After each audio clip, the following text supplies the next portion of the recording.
Hello class 9th student. Today I am going to teach you first chapter of chemistry, that is matter in our surroundings. So let's start. As we look at our surroundings, we see a large variety of things with different shapes, sizes and texture. Everything in this universe is made up of material which scientists have named matter.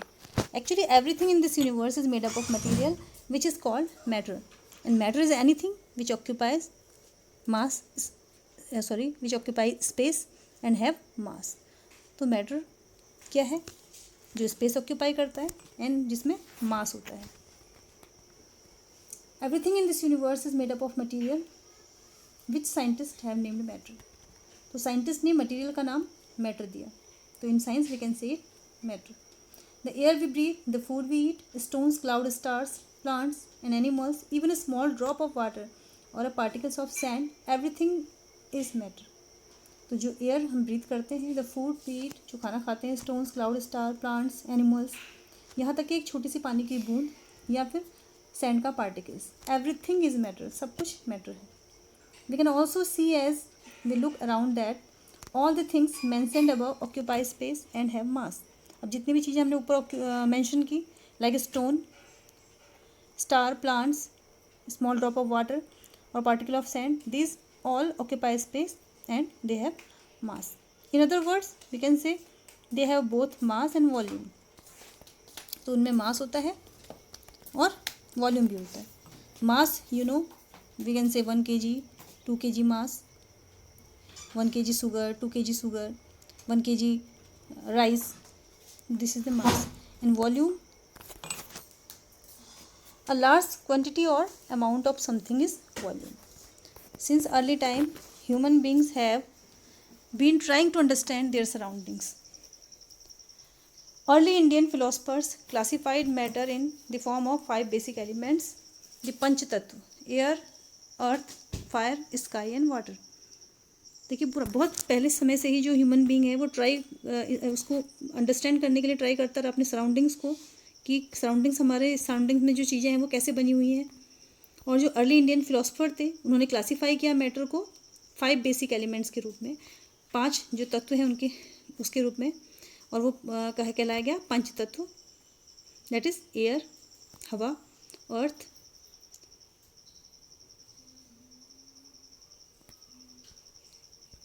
पृथ्वी, आग, sky, आकाश और पानी. तो 5 तत्व क्या है? हवा, पृथ्वी, आग, आकाश और पानी. According to them everything living और non living was made up of these 5 basic elements. तो उनके अकॉर्डिंग चाहे वो चीज़ लिविंग हो चाहे वो नॉन लिविंग हो, वो बनी हुई थी इन्हीं 5 बेसिक एलिमेंट्स से. तो ancient Greek philosophers had arrived at a similar classification of matter. जो प्राचीन जो ग्रीक फिलोसफर थे उन्होंने भी यही चीज़ बताई, similar classification the. Modern day scientist have evolved 2 types of classification of matter based on their physical properties and chemical nature. तो जो आजकल के जो साइंटिस्ट हैं उन्होंने क्लासीफाई किया मैटर को 2 टाइप्स में, और किसके बेसिस पर? उनकी फिजिकल प्रॉपर्टी और केमिकल नेचर के बेसिस पर. फिजिकल अपीयरेंस कैसी है और केमिकल नेचर उनका कैसा है उसके बेसिस पर, और उनका केमिकल नेचर कैसा है. In this chapter we shall learn about matter based on its physical properties. तो इस चैप्टर में हम क्या पढ़ेंगे कि जो मैटर है उनकी जो फिजिकल प्रॉपर्टीज़ है उसके बेसिस पर कैसा मैटर है. Chemical aspects of matter will be taken up in subsequent chapter. और जो केमिकल एस्पेक्ट्स है मैटर का वो लगातार आने वाले चैप्टर्स में हम धीरे धीरे पढ़ेंगे केमिकल एस्पेक्ट्स के बारे में. Now next is physical nature of matter. Matter is made up of particles. Matter किससे मिलकर बना है? पार्टिकल से. For a long time two schools of thought prevail regarding the nature of matter. तो बहुत समय तक जो है पदार्थ की जो नेचर है उसके बारे में 2 जो मान्यताएं थी वो प्रचलित थी. One school believed matter to be continuous like a block of wood, where is the other thought the matter was made up of particles like sand. तो ये एक विचारधारा थी, उसका मानना था कि मैटर कंटिन्यूस है, जैसे कि लकड़ी का एक पीस कंटिन्यूस है वैसे ही मैटर भी कंटिन्यूस है. जबकि जो दूसरी विचारधारा थी उसका मानना ये था कि जो मैटर है वो जैसे सैंड का छोटा पार्टिकल है उससे मिलकर बना है, छोटे छोटे पार्टिकल से मिलकर पूरा मैटर बना है. So let us perform an activity to decide about the nature of matter. Is it continuous और पार्टिकुलेट. तो इसके लिए एक एक्टिविटी कर लेते हैं, whether to know whether the matter is continuous और पार्टिकुलेट. तो you can do this activity. You can see here we have taken 100 ml beaker, एक 100 ml का बीकर लिया, उसको हाफ फिल कर दिया वाटर से, और वाटर का जो लेवल है उसमें मार्क कर दिया. मार्क इसलिए किया है, व्हेन वी डिज़ोल्विंग शुगर और सॉल्ट इन इट, अब हमने उसमें शुगर या सॉल्ट को डिज़ोल्व करना है, तो डिज़ोल्व करने के बाद पानी के लेवल में कोई चेंज आया या नहीं, उसको देखने के लिए हमें इसके लेवल को मार्क कर देना है. And what do you think has happen to salt. अब सॉल्ट का क्या हुआ, हम जब उसे ग्लास रॉड से स्टिर करते हैं, हिलाते हैं, तो क्या होगा, वो उसमें डिज़ोल्व हो जाएगा. हमको लग रहा है वो उसमें डिज़ोल्व हो जा रहा है. तो वेयर डज इट डिसअपियर, वे कैसे क्यों डिसअपियर हो गया, ये शुगर और सॉल्ट है वो कहाँ चले गया. Does the level of water change, क्या पानी के लेवल में कोई चेंज आया, क्योंकि हमने उसकी क्वांटिटी शुगर हमने सॉल्ट डाला, इट मीन्स कि हम ये सोच सकते हैं कि उसका लेवल में कुछ चेंजेज आएगा. When we dissolve salt in water, the particles of salt get into the space between particle of water. अगर पानी के लेवल में कोई चेंज नहीं आ रहा, इससे हम खुद भी समझ सकते हैं पानी के लेवल में चेंज ना आने का रीज़न क्या हो सकता है, कि पानी भी एक मैटर है. तो मालूम है हमें पानी मैटर है, because solid liquid gas are the matters and this is the water is the liquid is also a matter. अब मैटर है और ये किससे मिलके बना है, पार्टिकल से मिलके बना है.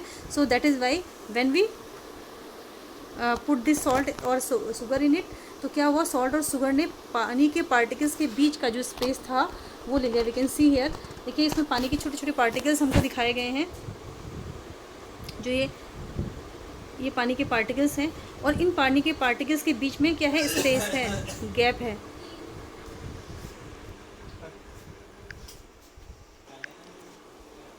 तो इन पानी के पार्टिकल्स के बीच में जो ये गैप है, इस गैप में जो शुगर या सॉल्ट है उसका पार्टिकल जो है वो फिल हो गए हैं. That is why the level of water is not changed. तो इस एक्टिविटी से हमें ये भी मालूम हो गया कि जो मैटर है वो किससे मिलके बना है, पार्टिकल से मिलके बना है. Now so the question arises, how small are these particles of matter. अब ये जो मैटर के जो पार्टिकल्स हैं वो कितने छोटे हो सकते हैं, कितने बड़े हो सकते हैं, कितने छोटे हो सकते हैं, कितने छोटे हो सकते हैं उसके अंदर जाने के लिए.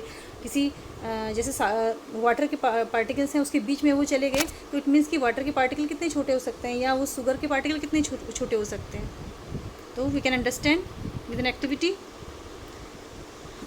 Take 2 or 3 crystal of potassium permanganate KMnO4 and dissolve them in 100 milliliter of water. हम देख रहे हैं, अब हम यहाँ पर हमने 100 ml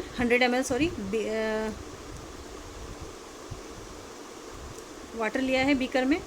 and take out approximately 10 ml of this solution and put it into 90 ml of clear water. अब इस 100 ml सोल्यूशन में हमने क्या किया, 2 से 3 क्रिस्टल जो है पोटेशियम परमैंगनेट की KMnO4 की क्रिस्टल जो है इसमें डाले, और वो डिज़ोल्व हो गए. आप समझ सकते हैं क्या हुआ उसके जब हमने उसको स्टिर किया, स्टिर करने पर क्या हुआ, जो पोटेशियम परमैंगनेट है वो छोटे छोटे पार्टिकल्स में टूट गया, और पार्टिकल्स में टूटने के बाद और इसके वाटर के बीच में जो स्पेस था वो स्पेस उसने ले लिया और वो 100 ml ही रहा. Now take out approximately 10 ml of this solution and put it into 90 ml of clear water. अब आप देख रहे हैं यहाँ पे हमने उस सोल्यूशन में से 10 ml ले लिया, और उस 10 ml को हमने 90 ml क्लियर वाटर में हमने उसको डाल दिया.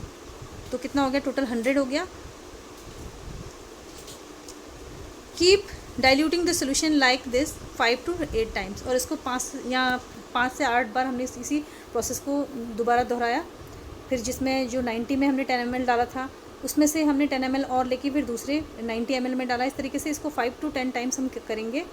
तो is the water still coloured, क्या अभी भी जो पानी का जो पानी में जो कलर है, पोटेशियम परमैंगनेट का जो कलर आया है वो कलर क्या अभी भी है, पानी के अभी भी कलर्ड है.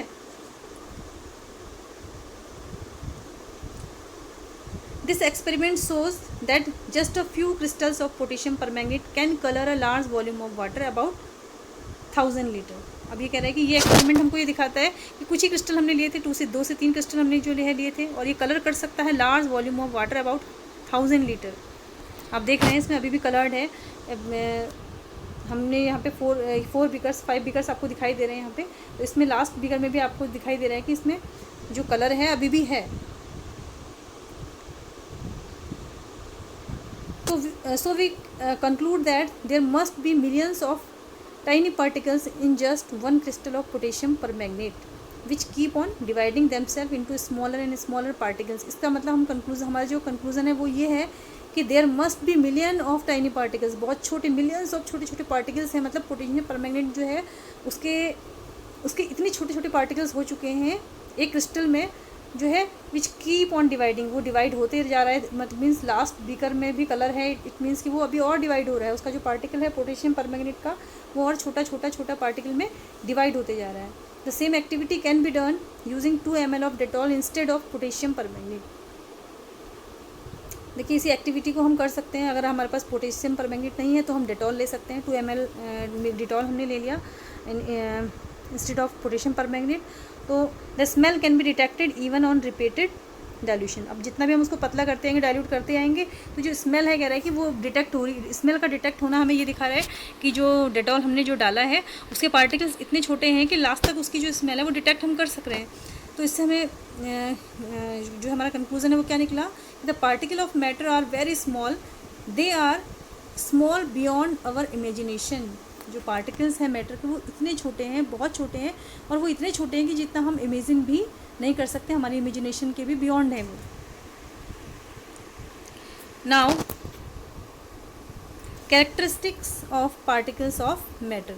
अब देखिए मैटर के पार्टिकल्स के क्या कैरेक्टरिस्टिक हैं. Particles of matter have space between them. Matter के पार्टिकल्स के बीच में स्पेस होता है, जैसा हमने फर्स्ट एक्टिविटी में भी देखा. इन activities 1.1 and 1.2 we saw that particles of sugar, salt, Dettol और potassium permanganate got evenly distributed in water. तो हमने इन एक्टिविटीज़ में देखा सुगर, सॉल्ट और डेटॉल या फिर पोटेशियम परमैंगनेट के जो पार्टिकल्स थे वो इवनली डिस्ट्रीब्यूटेड थे पानी में. ऐसा नहीं कि कहीं पर बहुत ज़्यादा पानी हमने जो लिया, जो पानी बीकर में रखा हुआ है कहीं पर कलर ज़्यादा था, कहीं पर कम था, या शुगर की क्वांटिटी कहीं पर थोड़ा मीठा था, कहीं पर कम था. ऐसा नहीं, इवनली डिस्ट्रीब्यूटेड था पानी में. Similarly when we make tea, coffee और लेमोनेड, नींबू पानी, particles of one type of matter get into the space between particles of the other.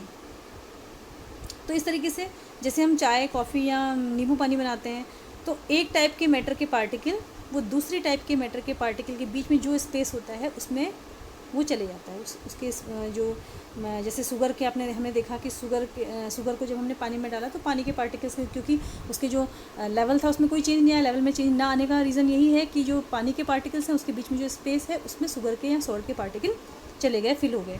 This shows that there is enough space between particles of matter. ये क्या दिखाता है कि particles, matter के जो पार्टिकल्स हैं उनके बीच में बहुत स्पेस होता है.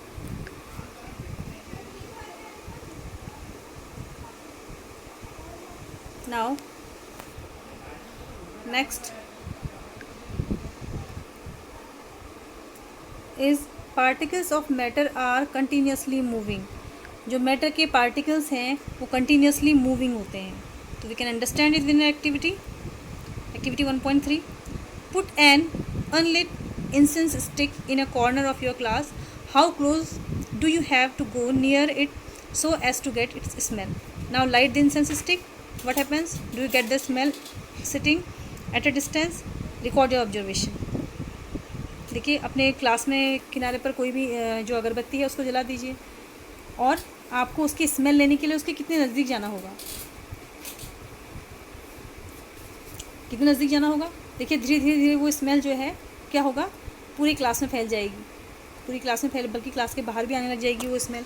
तो इसका मतलब है जो मैटर के जो पार्टिकल्स हैं वो कंटिन्यूसली मूविंग है. वहाँ तक जो पूरी क्लास है उसके एक कॉर्नर से दूसरे कॉर्नर तक वो स्मेल हम डिटेक्ट कर पाते हैं. नेक्स्ट एक्टिविटी, टेक 2 ग्लासेस और beaker filled with water. 2 glass ले लीजिए, 2 बीकर लीजिए पानी से भरे हुए. Put a drop of blue और red ink slowly and carefully along the sides of first beaker and honey in the same way in the second beaker. तो क्या करें, उन दोनों जो ग्लासेस जो हमने लिए थे उसमें ब्लू जो इंक है या रेड इंक है उसको ड्रॉप कीजिए धीरे धीरे, और जो है उसके फर्स्ट जो बीकर है उसमें उसको ऑब्ज़र्व करें, और सेकंड बीकर में जो है, फर्स्ट बीकर में आपने ब्लू या रेड इंक डाला है तो सेकंड बीकर में हम उस तरीके से सेम वे में हनी डाल देंगे. Leave them undisturbed in your house और in the corner of the class, या कहीं पर रख दीजिए बिना डिस्टर्ब किए उनको. Record your observation. What do you observe immediately after adding the ink drop? What do you observe immediately after adding the drop of honey? How many hours और days does it take for the colour the ink to spread evenly throughout the water? अब इसमें क्या होगा आप समझ सकते हैं.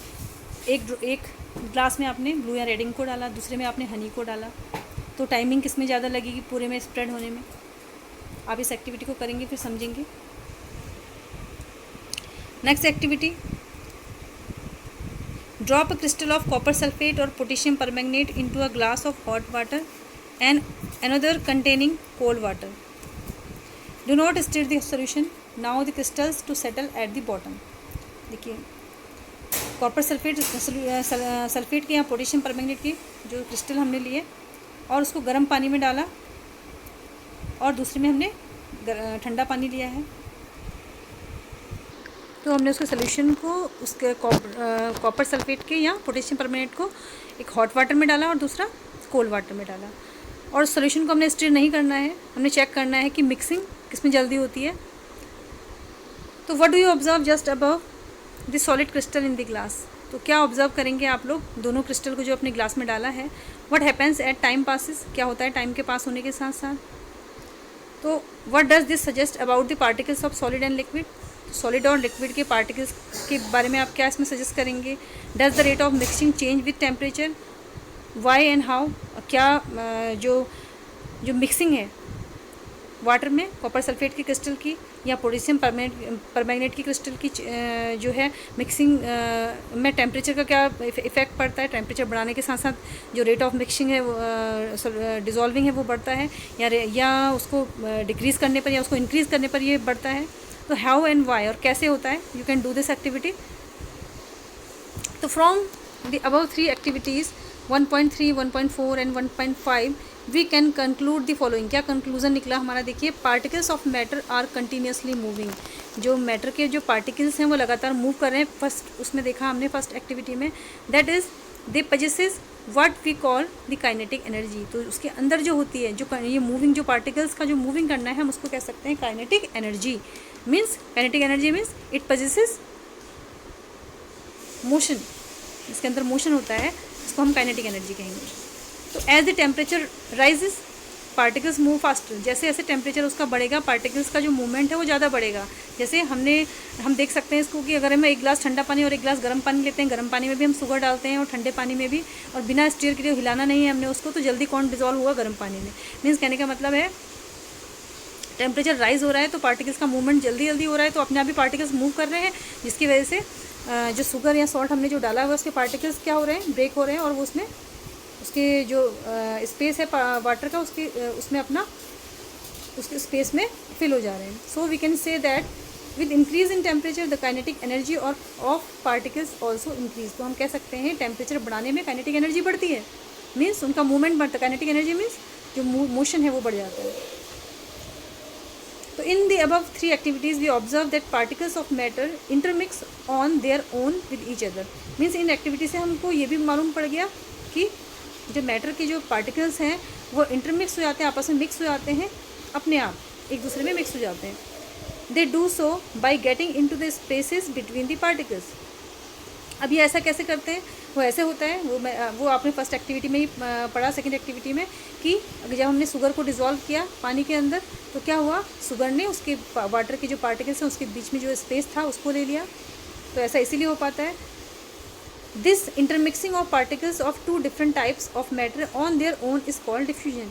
तो ये इंटरमिक्सिंग जो पार्टिकल्स की है 2 डिफरेंट टाइप के जो मैटर हैं उनकी, दैट इज़ कॉल्ड डिफ्यूजन. इसको हम डिफ्यूजन कहेंगे. You will note this. The intermixing of particles of 2 different types of matter on their own is called diffusion. We also observe that on heating diffusion becomes faster. देखिए temperature बढ़ने पर with increasing of temperature the rate of diffusion is also increase. तो heat करने पर क्या होगा? Diffusion भी बढ़ेगा. डिफ्यूजन मीन्स एक पार्टिकल्स के दूसरे पार्टिकल्स में इंटरमिक्स होना, ये जो है ये बढ़ेगा. तो why does it this happen? ये कैसे होता है? You will understand it. In particles of matter attract each other, जो मैटर के पार्टिकल्स हैं वो आपस में एक दूसरे को अट्रैक्ट करते हैं। Now activity, play this game in field, you can see this game. Make 4 groups and form human chains as suggested. जैसे आप देख रहे हैं यहाँ पे एक ह्यूमन चेन बनी हुई है, यू कैन सी हेयर, यहाँ एक ह्यूमन चेन बनी हुई है। The first group should hold each other from the back and lock arms like ईदू Mishmi dancers in figure 1.3। तो एक जो फर्स्ट ग्रुप है वो अपने आप को इस तरीके से होल्ड कर रहे हैं, as you can see in the figure. And the second group should hold hand to form a human chain. और दूसरा जो सेकेंड ग्रुप होगा केवल हाथ, एक दूसरे का हाथ पकड़ के ह्यूमन चेन बनाएगा। जो थर्ड ग्रुप है, it should form a chain by touching each other with only their finger tip. और जो थर्ड ग्रुप है उसने अपने हाथ को पकड़ना नहीं है, उन्हें हाथ को होल्ड नहीं करना, केवल टच करना है एक दूसरे के फिंगर्स को, फिंगर के टिप को। Now the fourth group of students should run around and try to break the 3 human chain 1 by 1 into as many small group as possible. अब जो फोर्थ ग्रुप है स्टूडेंट्स का वो उनके चारों ओर जो है दौड़ेगा और दौड़ के उनकी जो ह्यूमन चेन जो बनी है उसको ब्रेक करने की कोशिश करेंगे। Which group was easiest to break and why? तो you can give the answer very easily. If we consider each student as the particle of matter, मान लीजिए हम हर एक स्टूडेंट को मान लेते हैं कि वो मैटर का एक पार्टिकल है। Then in which group the particle held each other with the maximum force? तो कौन से ग्रुप के जो पार्टिकल हैं वो मैक्सिमम फोर्स से एक दूसरे से जुड़े हुए हैं? You can give the answer yourself. Now next activity, take an iron nail, a piece of chalk and a rubber band, try breaking them by hammering, cutting और stretching. In which of the above 3 substances do you think the particle are held together with greater force? अब यहाँ पे भी एक activity है similarly. एक iron nail ली हमने, लोहे की कील ले ली, a piece of chalk, chalk का पीस लिया और एक रबर बैंड ले लिया। Try breaking them by hammering, अब उसको हैमर की हेल्प से ब्रेक करने की कोशिश करें, काटने की कोशिश करें या स्ट्रेच करने की कोशिश करें। तो कौन सा इन तीनों में से कौन सा ऐसा सब्सटेंस होगा जो आपस में ज़्यादा फोर्स से जुड़ा हुआ है? मीन्स आयरन नेल को ब्रेक करना ईजी होगा हमारे लिए, या चॉक के पीस को, या रबर बैंड को। Next activity, take some water in a container, try cutting the surface of water with your finger. अब देखिए पानी ले लीजिए एक कंटेनर में, किसी ग्लास में या किसी बोल में ले लीजिए। अब उसके सरफेस को काटने की कोशिश कीजिए अपने फिंगर से, फिंगर टिप से।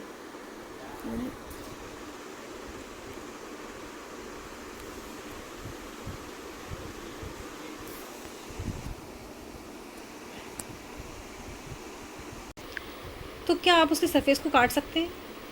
What could be the reason behind the surface of water remaining together? तो क्या रीज़न है?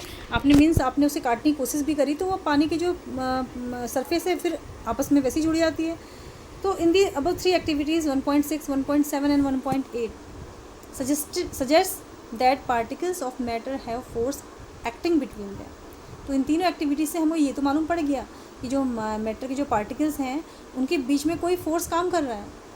This force keeps them particles together, ये फोर्स उनको आपस में साथ रखता है। The strength of this force of attraction varies from one kind of matter to another. तो ये लेकिन जो फोर्स की जो स्ट्रेंथ होती है, फोर्स ऑफ अट्रैक्शन की जो स्ट्रेंथ होती है वो वेरी करती है, अलग अलग होती है एक काइंड के मैटर से दूसरे काइंड के मैटर में। मीन्स जैसे आपका आयरन नेल की बात करें या चॉक के पीस की बात करें तो उसके पार्टिकल्स के बीच में जो फोर्स ऑफ अट्रैक्शन होगा उसकी स्ट्रेंथ अलग अलग होगी। जैसे आयरन नेल को कट करना हमारे लिए डिफ़िकल्ट होगा इन कंपैरिजन ऑफ चॉक, क्योंकि उनके बीच में जो फोर्स ऑफ अट्रैक्शन है, मीन्स आयरन के जो पार्टिकल्स हैं उनके बीच में फोर्स ऑफ अट्रैक्शन और जो चॉक के पीसेस हैं उनके बीच में फोर्स ऑफ अट्रैक्शन दोनों वेरी होंगी, बिल्कुल अलग अलग होंगी। मीन्स फोर्स ऑफ अट्रैक्शन ज़्यादा किस में होगा? पार्टिकल्स के बीच में, आयरन में ज़्यादा होगा, और फोर्स ऑफ अट्रैक्शन कम किस में होगा? चॉक पीस में। Now, next, an important topic is its states of matter. Observe different type of matter around you. देखिए अलग अलग टाइप के मैटर्स को अपने आसपास, there are lot of matter, जितने भी आसपास चीज़ें हैं वो सभी मैटर्स हैं। तो what are its different states, तो इनके अलग अलग स्टेट क्या है? We can see that matter around us exist in 3 different states. तो हम आप देख सकते हैं जो हमारे आसपास जो मैटर हैं उनकी मेनली 3 डिफरेंट स्टेट्स हैं, that is solid, liquid and gas. These states of matter arise due to the variation in the characteristics of particles of matter. तो जो ये मैटर्स की जो स्टेट हैं वो कैसे आई? क्योंकि वेरिएशन है उनमें, उनके जो पार्टिकल्स हैं, मैटर के जो पार्टिकल में वेरिएशन है, इसीलिए जो ये अलग अलग स्टेट जो है अराइज हुई हैं। Now let us study about the properties of these 3 states of matter in detail. अब इनके बारे में हम पढ़ेंगे 3 स्टेट ऑफ मैटर के बारे में। Mainly the state of matter, जो मैटर की जो स्टेट्स हैं, they are not only 3, they are 5 states of matter. तो हम देख सकते हैं यहाँ पर basis of classification of types based on particle arrangement, based upon energy of particles, based upon distance between particles. There are 5 states of matter: solid, liquid, gas, plasma and Bose-Einstein condensate. These are the 5 states of matter. Or mainly the states of matter are 3 that we have studied. These are first solid, second liquid and third is gas.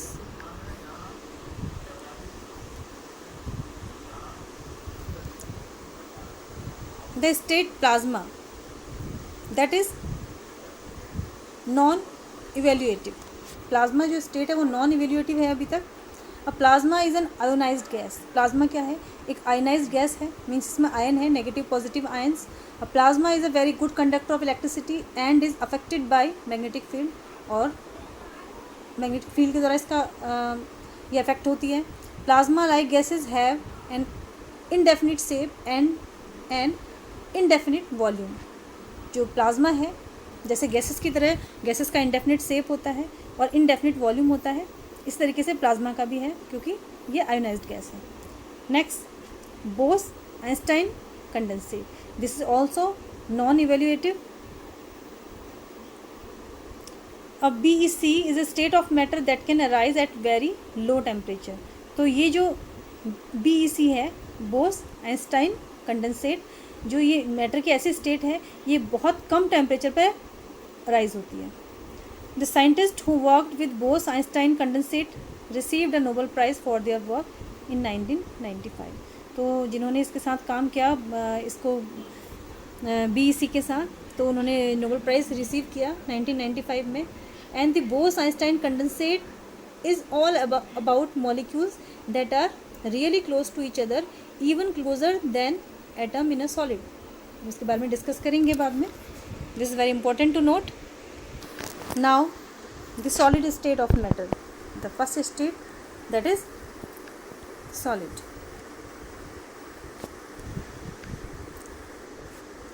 Now we will perform an activity. Collect the following articles: a pen, a book, a needle and a piece of wooden stick. तो इन articles को हम collect करें। Sketch the shapes of above articles in your notebook by moving a pencil around them। अब इनको, जैसे pen है आपने notebook के किसी पेज में रखी है, उसको उसके चारों ओर पेंसिल की हेल्प से शेप बनाइए, उसका स्केच कीजिए चारों ओर उसके। Do all these have a definite shape. देखिए पेन के चारों ओर भी आपने स्केच कर लेना है, बुक के चारों ओर भी आपने पेंसिल को मूव करके एक जो है स्केच शेप बना लेना है उसका। निडल और पीस ऑफ वुडन स्टिक, इन सभी से। तो क्या इनके डेफिनिट शेप हैं? Distinct boundaries and fixed volume, क्या बाउंड्रीज डिस्टिंक्ट है और वॉल्यूम फिक्स है इनका? What happens if they are hammered, pulled और ड्रॉप्ड, और क्या होता है जब उनको हैमर से मारा जाता है या खींचा जाता है या ड्रॉप किया जाता है? Are these capable of diffusing into each other, क्या आपस में डिफ्यूजन हो जाएगा इनका? क्या पेन जो है बुक में डिफ्यूज हो जाएगी, मिक्स हो जाएगी, इंटरमिक्सिंग हो जाएगी इनकी? Try compressing them by applying force, और उनको कंप्रेस करने की कोशिश कीजिए। माना पेन है, आपने हाथ से उसको दबाने की कोशिश कीजिए, क्या आप कंप्रेस कर सकते हैं उसको? Are you able to compress them? All the above are examples of solid. आप देख रहे हैं कि सभी जो है एग्जाम्पल्स सॉलिड के हैं। पेन, बुक, वुड, ये सभी सॉलिड के एग्जाम्पल हैं। We can observe that all these have a definite shapes, distinct boundaries and fixed volume. तो हम ऑब्जर्व कर सकते हैं, तो इन सभी का सॉलिड्स, क्योंकि ये सॉलिड है तो इनका डेफिनिट शेप है, डिस्टिंक्ट बाउंड्री है और वॉल्यूम भी फिक्स है। डिस्टिंक्ट बाउंड्री कहने का मतलब ये है कि पेन को जहाँ पर रखा है वो वहीं पर रहेगा। ऐसे जैसे पानी की 2-3 ड्रॉप हमने एक जगह रखी, वो क्या हो जाती है, वो स्प्रेड हो जाती है। But in case of pen ये नहीं होगा, क्योंकि इनकी डिस्टिंक्ट बाउंड्रीज हैं और वॉल्यूम भी फिक्स है। That is have negligible compressibility, और कॉम्प्रेसिबिलिटी नहीं के बराबर है। नहीं के बराबर इसलिए नहीं ना होने से हम नहीं के बराबर इसलिए कह रहे हैं, नेग्लिजिबल इसलिए कह रहे हैं क्योंकि in case of rubber band जो है that is solid and we can compress it. Solids have a tendency to maintain their shape when subjected to outside force. देखिए सॉलिड्स के अंदर टेंडेंसी होती है अपने शेप को मेंटेन करने की। When they subjected to outside force, जब उसमें कोई बाहर से कोई फोर्स लगाया जाता है तो उनको अपने शेप को मेंटेन करने की टेंडेंसी होती है। That is why we are saying the solid have negligible compressibility. Solids may break under force but it is difficult to change their shape, so they are rigid. तो solid जो है बहुत ज़्यादा force apply करने पर वो टूट सकते हैं, लेकिन उनका जो शेप है वो चेंज करना डिफ़िकल्ट होगा हमारे लिए, सो दे आर रिजिड, इसीलिए वो रिजिड हैं। Now consider the following cases. What about a rubber band? Can it changes its shape on stretching? Is it a solid? What about sugar and salt? When kept in different jar, these take the shape of jar. Are they solid? What about a sponge? It is a solid, yet we are able to compress it. And why? All the above are solid as. अब देखिए सभी जो है, जो 3 चीज़ें हमने बताई, rubber band, sugar, salt, sponge, all the above are solid, ये सभी solid हैं। Rubber band changes shape under force and regain the same shape when the force is removed। क्या होता है, रबर बैंड को हम स्ट्रेच करते हैं, लेकिन जैसे और कब स्ट्रेच कर पाते हैं, कब हमको उसको खींच पाते हैं, जब हम एक फोर्स अप्लाई करते हैं उसको खींचने में। लेकिन जैसे ही फोर्स को रिमूव किया जाता है वो अपने शेप को फिर रिगेन कर लेता है, अपने शेप में फिर वापस आ जाता है। If excessive force is applied it breaks, और लेकिन ज़्यादा ही फोर्स हम अप्लाई कर देंगे तो क्या हो जाएगा, ये टूट जाएगा। The shape of each individual sugar और सॉल्ट क्रिस्टल रिमेन फिक्स। अब देखिए शेप कह रहा है कि शुगर या सॉल्ट के क्रिस्टल का जो है फिक्स होता है। Whether we take it in our hand, put it in plate और इन जार।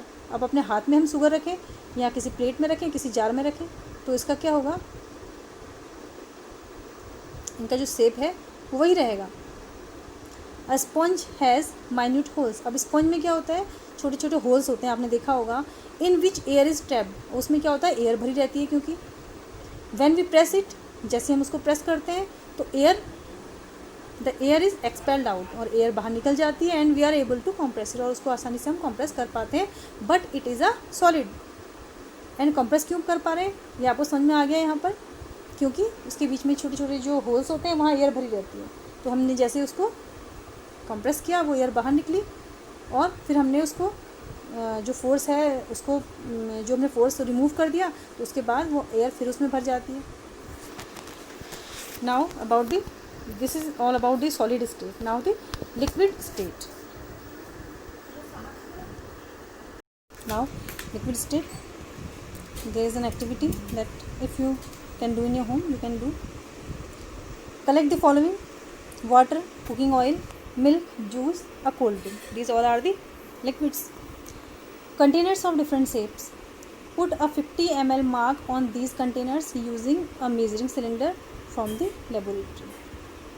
अगर आपके घर में भी कोई मेजरिंग डिवाइस हो जिससे आप वॉल्यूम मेज़र करने वाला, जिससे आप वॉल्यूम मेज़र कर सकें, तो what will happen if these liquids are spilled on the floor?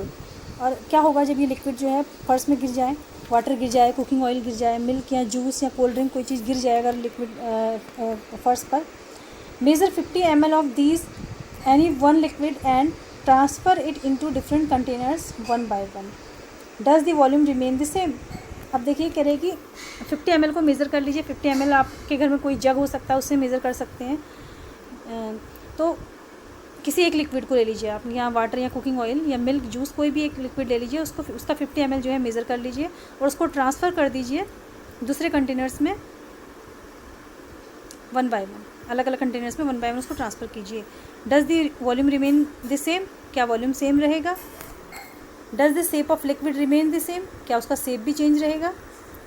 When you pour the liquid from one container to another does it flow easily, क्या आसानी से फ्लो कर पाएगा? तो we observe the liquid have no fix shape but have fixed volume. अब हमने क्या observation किया इसको करने के बाद कि फिक्स शेप तो नहीं होगा लिक्विड का, क्योंकि अगर हमने किसी सिलेंड्रिकल वेसल में डाला तो वो सिलेंडर का शेप ले लेगा। अगर हमने किसी स्पेरिकल कंटेनर में डाला तो उसका शेप ले लेगा। अगर किसी क्यूबिकल कंटेनर में डाला क्यूब का शेप ले लेगा। तो स्ट्रक्चर जो है वो इसका जो शेप है वो इसका फिक्स नहीं है एंड फिक्स्ड वॉल्यूम है, क्योंकि अगर 50 ml हमने लिया है और फिर किसी और कंटेनर में हमने रखा और उसमें भी 50 ml ही लेगा वो, तो वॉल्यूम उसका फिक्स्ड रहेगा। They take up the shape of the container in which they are kept, और शेप जो है जिसमें रखा जाएगा उसी का वो शेप ले लेगा। Liquid flow and change shape. अब लिक्विड फ्लो करते हैं तो आपको मालूम है कि एक में से दूसरे में डाला तो फ्लो करने से ही वो एक से दूसरे में गया। So they are not rigid but can be called fluid. तो ये रिजिड नहीं है, उनको हम फ्लूइड कह सकते हैं बिकॉज दे कैन फ्लो। तो refer to activities 1.4 and 1.5 where we saw that solid and liquid can diffuse into liquid. 1.4 और 1.5 एक्टिविटीज़ में हमने क्या देखा था, जो सॉलिड और लिक्विड हैं वो लिक्विड में डिफ्यूज़ हो सकते हैं। जैसे हमने शुगर लिया, शुगर को पानी में डाला तो शुगर पानी में डिफ्यूज़ हो गई। लिक्विड मीन्स हमने इंक लिया था, ब्लू इंक, उसको पानी में डाला तो पानी में डिफ्यूज़ हो गया। तो the gases from the atmosphere diffuse and dissolve in water. अगर एटमॉस्फेयर से हम कोई गैस लेते हैं या कोई गैस को देखते हैं पानी में डिजॉल्व हो सकती है, गैस भी डिफ्यूज़ हो जाती है। These gases especially oxygen and carbon dioxide are essential for the survival of aquatic animals and plant। जो गैसेस हैं जैसे स्पेशली ऑक्सीजन और carbon dioxide they are very essential for survival. आपको मालूम है कि सर्वाइवल के लिए बहुत ज़रूरी है ये, किसके? एक्वेटिक एनिमल और प्लांट के। इसलिए पानी में भी ये डिजॉल्व रहता है oxygen and carbon dioxide. All living creature need to breathe for survival. जितने भी जीवित क्रिएचर हैं उनको सर्वाइव करने के लिए ब्रीदिंग ज़रूरी है उनके लिए। The aquatic animal can breathe under water due to the presence of dissolve oxygen in water. तो जो एक्वेटिक एनिमल हैं मीन्स पानी में रहने वाले, वो कैसे ब्रीथ करते हैं? पानी के अंदर ही ब्रीथ करते हैं, क्योंकि उसमें पानी में जो है डिजॉल्व ऑक्सीजन जो होती है उसको वो लेते हैं, और उनका जो बॉडी का मैकेनिज्म है वो ऐसा ही होता है कि वो पानी में डिजॉल्व ऑक्सीजन को ले सकें। Thus we may conclude that solid, liquid and gases can diffuse into liquid। इसलिए हम कह सकते हैं कि सॉलिड, लिक्विड, गैसेस पानी में डिफ्यूज़ हो सकती हैं। अब गैस, सॉलिड, लिक्विड का तो हमने एक्टिविटीज़ में देख लिया था। गैसेस का हमें यहाँ से समझ में आ गया कि एक्वेटिक एनिमल जो ब्रीथ कर रहे हैं तो वो ऑक्सीजन कहाँ है? पानी में है, जो डिफ्यूज्ड है। तो the rate of diffusion of liquid is higher than that of solids. अब डिफ्यूजन का जो रेट है, देखिए डिफ्यूजन का जो रेट है लिक्विड का वो ज़्यादा होता है किसके कंपैरिजन में? सॉलिड के कंपैरिजन में। जैसे हमने इसको ऐसे समझ सकते हैं जैसे कि हम पानी में शुगर डाल रहे हैं। एक गिलास पानी लिया हमने, उसमें शुगर डाला, और एक गिलास पानी लिया उसमें हमने इंक डाली, तो विच डिज़ोल्व फास्टर? समझ सकते हैं आप, इंक जल्दी डिज़ोल्व होगा। This is due to the fact that in the liquid state particles move freely and have greater space between each other as compare to particles in the solid state. ये किसके कारण होता है?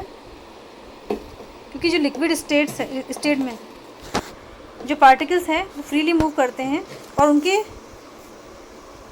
आपस में जो है उनके बीच में ज़्यादा स्पेस होता है, किसके कंपैरिजन में? सॉलिड स्टेट के कंपैरिजन में।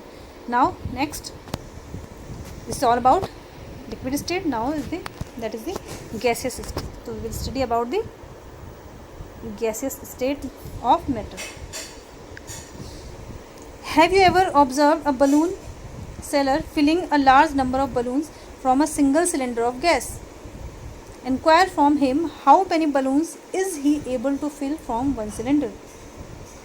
Ask him which gas does he have in cylinder. अब कह रहा है कि कभी आपने करा ही होगा ऑब्जर्व आपने कि जो बलून सेलर होता है वो बहुत सारे बलून को भर, एक ही उसके पास सिलेंडर होता है गैस का, और उससे बहुत सारे नंबर्स ऑफ बलून ही फिल्स। तो उससे इंक्वायरी करें कि बलून कितने बलून वो जो है फिर एक सिलेंडर से लगभग कितने बलून वो फिल कर सकता है और कौन से सिलेंडर में उसने गैस फिल करी हुई है। Now here is an activity that is given. Take 300 ml syringe and close their nozzles by rubber cork as shown in figure 1.4। देखिए देखिए आपके घरों में भी यूज़ करी हुई सिरिंज होंगी, आई थिंक। नहीं भी होंगी तो आप मार्केट से ले सकते हैं और ये एक्टिविटी आप परफॉर्म कर सकते हैं। तो 100 ml की सिरिंज हमने ली और उसके जो नोजल्स हैं उसको रबर कॉर्क की हेल्प से क्या कर दिया, उसको क्लोज़ कर दिया। एज यू कैन सी ये जो इसका जो रबर कॉर्क की हेल्प से इसके नोजल को बंद कर दिया है। और ये ऊपर इसका पिस्टन है। Remove the piston from all the syringe. अब सभी सिरिंज में से पिस्टल जो है, ये pistol, you can see the pistol, in pistols को रिमूव कर दीजिए। लिविंग वन सिरिंज अनटच्ड, और एक जो सिरिंज है उसको टच नहीं करना है। Fill water in the second and pieces of chalk in the third. अब देखिए एक सिरिंज को तो वैसे ही छोड़ दीजिए, दूसरे में पानी भर देना है और सेकेंड नेक्स्ट में थर्ड वाले में जो है चॉक के पीसेस को भर देना है हमें। Insert the piston back into the syringe. अब जो आपने पिस्टन निकाल रखा था उसके बाद आपने उसमें फिल करना है। पिस्टन निकाल दीजिए और उसमें फिल कर दीजिए। एक में क्या किया है, एक को तो ऐसे ही डाल दीजिए और दूसरे को आपने क्या किया, उसके अंदर पानी भरा है तब उसको फिल डाल दीजिए पिस्टन को, और तीसरे में चॉक डालिए तब उसके ऊपर से आप उसको डालिए पिस्टन को। Insert the piston back into the syringe. You may apply some Vaseline on piston before inserting into the syringe for their smooth movement. अब कह रहा है कि उसमें डालने से पहले थोड़ा सा वैसलीन लगा लीजिए ताकि इजीली वो जो है उसमें इंसर्ट हो सके। Now try to compress the content by pushing the piston in each syringe. अब उस पिस्टन को कोशिश कीजिए दबाने की, तो किस केस में आप इजीली दबा पाएंगे, बताइए, कंप्रेस कर पाएंगे। तो we have observe that gases are highly compressible as compare to solid and liquid. अब इसमें क्या ऑब्जर्व किया हमने, जो गैसेज हैं वो ज़्यादा कंप्रेसिबल है, क्योंकि फर्स्ट केस में हमने कुछ भी फील नहीं किया था, उसमें तो गैस थी, तो उसको हमने जब पिस्टन को दबाया तो आसानी से वो कंप्रेस हो गया। बट बहुत ज़्यादा कंप्रेस नहीं हो पाएगा क्योंकि नीचे से हमने जो है उसके जो पिस्टन है उसमें जो कॉर्क का पीस है वो लगाया हुआ है, तो जितना भी कंप्रेस हम कर पाएंगे गैस वाले जो पिस्टन है उसको हम, गैस वाली जो सिरिंज है उसको हम कंप्रेस कर पाएंगे।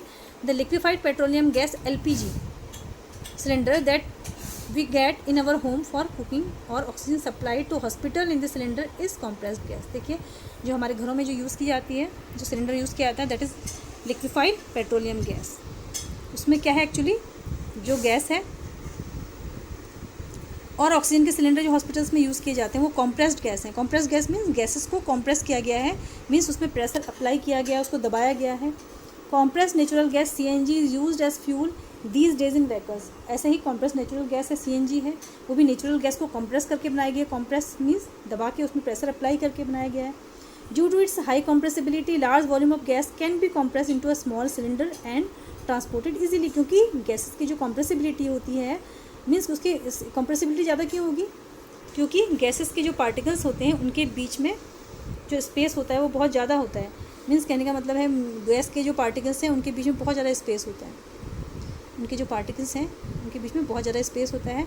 और इन कंपैरिजन ऑफ सॉलिड, अब सॉलिड के जो मान लीजिए सॉलिड के पार्टिकल हैं, तो सॉलिड के जो पार्टिकल्स हैं उनके बीच में जो स्पेस होता है क्या होता है, बहुत कम स्पेस होता है उनके बीच में, क्योंकि फोर्स ऑफ अट्रैक्शन बहुत ज़्यादा होता है उनके जो पार्टिकल्स हैं, सॉलिड के पार्टिकल्स के बीच में बहुत ज़्यादा फोर्स ऑफ अट्रैक्शन होता है, पार्टिकल्स के बीच में स्पेस नहीं होता।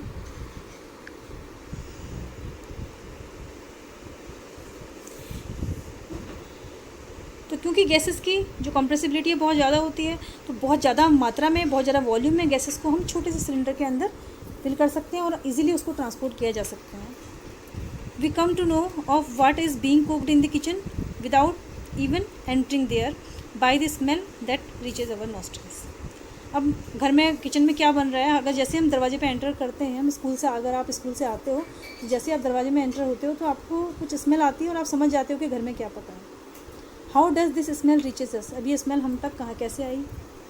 The particles of the aroma of food mix with the particles of air spread from the kitchen reach us and even further away. अब जो फूड के जो पार्टिकल्स हैं, सॉरी एयर के जो पार्टिकल्स हैं उसके साथ फूड के पार्टिकल्स का जो एरोमा है, जो उसकी स्मेल है, वो मिक्स हो जाती है और किचन से वो दूर तक फैल जाती है, स्प्रेड हो जाती है हम तक भी, और इवन फार्दर अभी बहुत दूर तक भी वो स्मेल जा सकती है। मीन्स पड़ोसियों को भी समझ में आ जाता है कि अंदर घर में क्या बना हुआ है। The smell of hot cooked food reaches us in seconds. Compare this with the rate of diffusion of solid and liquid. तो और जो गर्म खाना है, गर्म पका हुआ जो खाना है, उसकी स्मेल तो हम तक कुछ सेकंड में ही पहुंच जाती है। अगर इसको कंपेयर करें किसके कंपैरिजन में, rate of diffusion of solid and liquid, उसके कंपैरिजन में जो गर्म खाना है उसकी जो स्मेल है वो आसानी से हम तक पहुंच जाती है। Due to high speed of particles and large space between them, gases show the property of diffusing very fast into other gases. अब जो स्पीड है पार्टिकल्स की, क्योंकि उनकी स्पीड बहुत ज़्यादा होती है, मूविंग स्पीड, और उनके बीच में लार्ज स्पेस होता है, तो gases show the property of diffusing very fast. और एक गैस दूसरी गैस में आसानी से डिफ्यूज हो जाती है, क्योंकि उनके बीच में क्या होता है, एक तो गैसेस की जो काइनेटिक एनर्जी होती है वो बहुत ज़्यादा होती है, उनके बीच में लार्ज स्पेस भी होता है, क्योंकि रैंडमली मूव कर रहे होते हैं वो particles. In the gases states the particles move about randomly at high speed. Gases state में जो गैसेस के पार्टिकल होते हैं वो रैंडमली मूव करते हैं और बहुत हाई स्पीड होती है उनकी मूव करने की। तो due to this random movement the particles hit each other and also the wall of container. अब क्योंकि इनकी जो रैंडम मूवमेंट है और उनकी जो स्पीड होती है बहुत ज़्यादा होती है, तो आपस में ये पार्टिकल्स एक दूसरे को हिट भी करते हैं और कंटेनर की वॉल को भी हिट करते हैं। The pressure exerted by the gases because of the force exerted by gas particles per unit area on the walls of container. तो जो ये एक्सर्ट किया जाता है प्रेशर गैस के द्वारा, वो क्यों होता है, क्योंकि कंटेनर के अंदर पर यूनिट एरिया जो है, जो फोर्स एक्सर्ट करते हैं उसके पार्टिकल, उसके द्वारा ये होता है। तो we have three figures here ABC. They show the magnified schematic pictures of three states of matter. The motion of particles can be seen and compared in the three state of matter. इस figure से हम compare कर सकते हैं motion को particles के। देखिए first is the solid, we have taken the solid, और सॉलिड का बताया है कि उसके पार्टिकल्स के बीच में जो स्पेस होता है वो कितना होता है। तो देयर इट इज़ नेग्लिजिबल, नहीं के बराबर होता है। दो particles have great force of attraction. Second देखेंगे हम लिक्विड में किस में there is a space between them among the particles of liquid, and in gases there is a large space and they move randomly moving. These are the particles are randomly moving.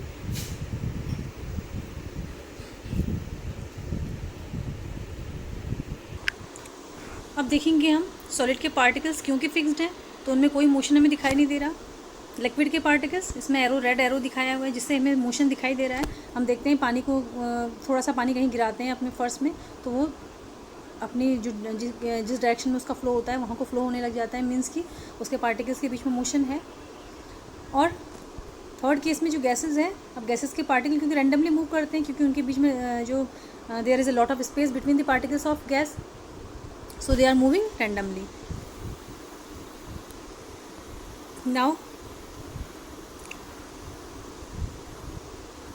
next topic is can matter changes its states. We all know from our observation that water can exist in three states of matter. देखिए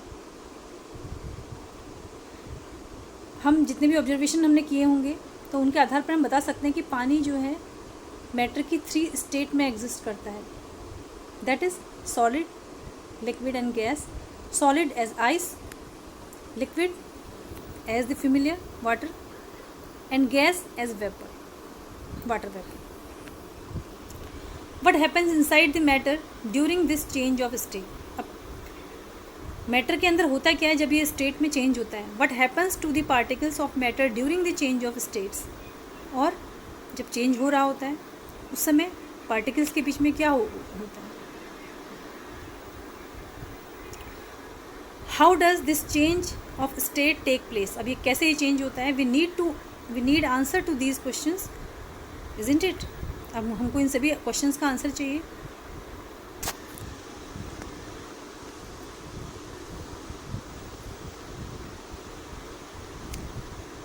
N effect of change of temperature.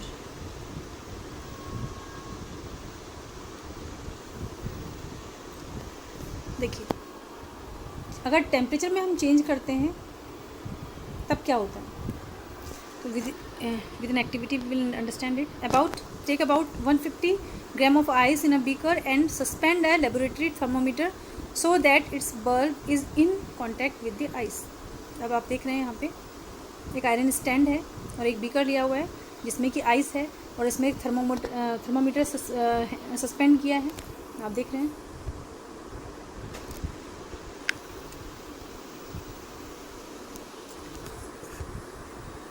ये एक iron stand है and here is a thermometer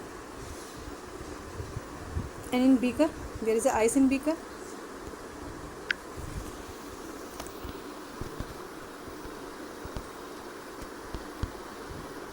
start heating the beaker on a low flame. अब beaker को heat करना start कर दीजिए because we have taken ice in it. Note the temperature when the ice start melting. अब जब ice melt करना जैसे start करता है उस समय हमने टेम्परेचर को नोट कर लेना है because we have suspended the thermometer. Note the temperature when all the ice has converted into water. अब तब टेम्परेचर नोट करना है जब पूरी ही आइस जो है पानी में कन्वर्ट हो जाए. एक बार टेम्परेचर नोट करना है जब स्टार्ट करें मेल्ट करना और एक बार तब टेम्परेचर नोट करना है जब पूरा ही पानी में कन्वर्ट हो जाए. Record your observation for this conversion of solid to liquid state. अब अपने ऑब्जर्वेशन को रिकॉर्ड भी करते रहना है हमने जब सॉलिड से लिक्विड स्टेट में चेंज हो रहा है because ice is solid and it is converting into water that is liquid state. Now put a glass rod in the beaker and heat while steering till the water start boiling. अब इसमें एक glass rod डाल दीजिए beaker में and heat while steering till the water start boiling. जब तक कि पानी बॉयल करना स्टार्ट ना करे तब तक उसको स्टीर करते रहना है, हिलाते रहना है. Keep a careful eye on the thermometer reading till most of the water has vaporised. अब थर्मोमीटर में आप ध्यान से देखते रहें उसको जब तक कि ज़्यादातर पानी जो है वेपर बन के उड़ ना जाए तब तक उसको हम ध्यान से देखते रहें. उसके थर्मोमीटर में जो रीडिंग है. Record your observation for the conversion of water in liquid state to the gases state. और अब जो अपने ऑब्जर्वेशन को रिकॉर्ड कीजिए जो पानी का कन्वर्जन है जो आइस का जो कन्वर्जन है लिक्विड स्टेट में हो रहा है इस लिक्विड स्टेट से गैसेस स्टेट में होने तक उसको ऑब्जर्व करें. On increasing the temperature of solid the kinetic energy of particle increases. अब ये आपको पहले भी मैंने बताया था. टेम्परेचर बढ़ाने पर क्या होता है? काइनेटिक एनर्जी किसी पार्टिकल्स की बढ़ती है. तो जैसे जैसे सॉलिड का टेम्परेचर बढ़ रहा है, सॉलिड मीन्स जो आइस है उसका टेम्परेचर बढ़ रहा है तो उसके पार्टिकल्स के जो जिससे सॉलिड बना है उस पार्टिकल्स की काइनेटिक एनर्जी भी बढ़ती जाएगी. तो due to the increase in kinetic energy the particles start vibrating with greater speed. अब क्योंकि काइनेटिक एनर्जी बढ़ रही है मीन्स मोशन बढ़ रहा है, पार्टिकल्स का मूवमेंट बढ़ रहा है तो वाइब्रेट करना स्टार्ट कर देंगे and with great speed. The energy supplied by heat overcomes the forces of attraction between the particles. तो जो एनर्जी सप्लाई हो रही है कौन सी एनर्जी? काइनेटिक एनर्जी, जिसकी वजह से जो पार्टिकल के बीच का फोर्स ऑफ अट्रैक्शन है उसमें चेंजेज आ रहा है. The particles leave their fixed position and start moving more freely. अब जो पार्टिकल्स है अपनी फिक्स पोजीशन को छोड़ देंगे क्योंकि वाइब्रेशन स्टार्ट हो गया है, उसकी काइनेटिक एनर्जी बढ़ गई है और वो मूव करना स्टार्ट कर देंगे. What? The particles of ice. A stage is reached when the solid melt and is converted to a liquid. अब एक ऐसी स्टेज आएगी जब सॉलिड पूरी तरीके से मेल्ट हो जाएगा और वो किस में कन्वर्ट हो जाएगा? लिक्विड में. तो the minimum temperature at which a solid melt to become a liquid at the atmospheric pressure is called its melting point. So तो वो वाला मिनिमम टेम्परेचर जिस पर जो सॉलिड है वो मेल्ट हो जाता है और लिक्विड बन जाता है और किस पर? एटमॉस्फेरिक प्रेशर पर. जो एटमॉस्फेयर का उसमें प्रेशर है that is called melting point. So what is melting point? Here is a question arises. What is melting point? So the minimum temperature at which a solid melt to become a liquid at atmospheric pressure is called its melting point.